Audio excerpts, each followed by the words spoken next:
So one of the biggest trends here at Podfest 2026 is optimism around the creator economy. But there's a big threat coming for creators over the coming year. And today I just want to talk quickly about three of the biggest threats to creating income and relevancy in this new world. The reality is that disruption is the name of the game. AI, big tech, all these different things that are impacting the creator economy as well. So again, just real quick as I'm checking in from the conference, I'm going to be speaking here in a few minutes.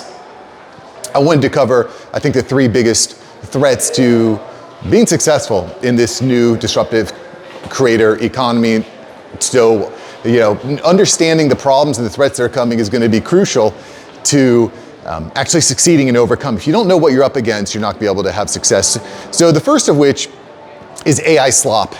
AI slop is prevalent, it's prolific, it's all over the place. And one of the, I think, most common trends that I've seen this year, especially amongst marketers, is creating AI avatar twins. AI twins are all over the place. It's going to be very difficult to compete against these AI avatars as they just blow up. I know a number of coaches, consultants, marketers that are building out these courses to teach you how to build out your AI twin. So over the coming months, you're going to see almost all the creators online become AI avatars and twins. And there is a double-sided coin to this. On one side, you think, wow, I could create tons of content at scale. I don't need to touch it. It's all automated. It's fantastic. And this is kind of the problem I think that Salesforce and Klarna ran into, is outsourcing all that human touch, that human creativity to AI.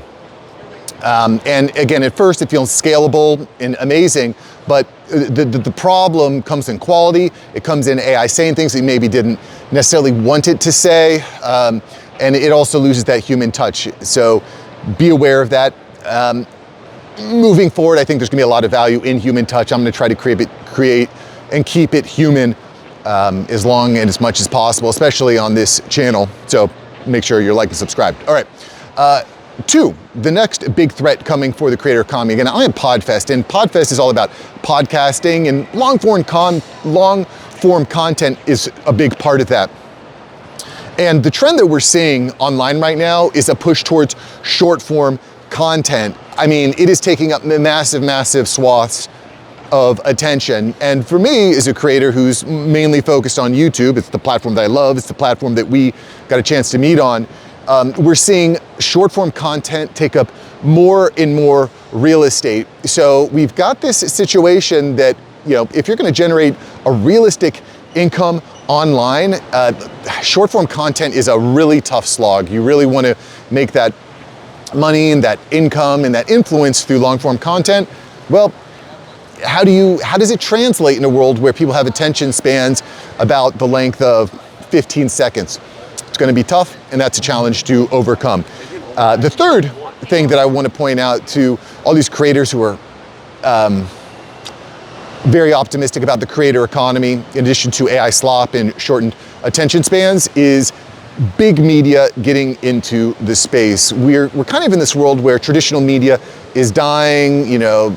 Big companies are consolidating. They're basically in this last moment where trust has been lost. I mean, I don't know many people that really trust what they see on TV these days. Frankly, I don't know that you can trust everything that you hear on a podcast either. But regardless, what we're seeing here is a move away from traditional big media. I mean, I think Piers Morgan is an interesting case study.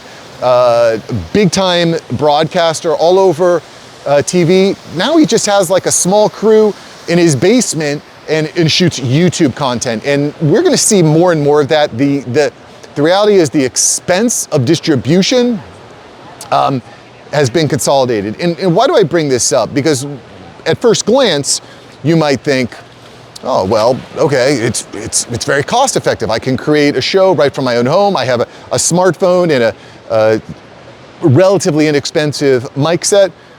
Heck, I started this channel with a freaking potato for a microphone, right? Regardless, the point here is that sure, the cost of entry has reduced. However, as big media starts to understand, we don't actually need cable We don't need TV distribution. We can actually go straight to people through YouTube and through podcasts. Well, now creators are up against it because you're not just competing against Joe Schmo from down the street in his attic.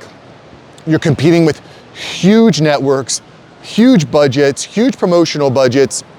And quite frankly, I don't want to use the word collusion, but they're going to be able to network and connect with big providers like YouTube, for example. And so the cost, while the cost of entry is going to be very small for creators like the people here at Podfest, the cost of success is going to increase. So those are my 3 top predictions and 3 things that I think Podfest attendees are going to need to consider when it comes to the creator economy. So anyway, I'm here at Podfest, just enjoying it, networking. Want to check in with everybody here on the tubes.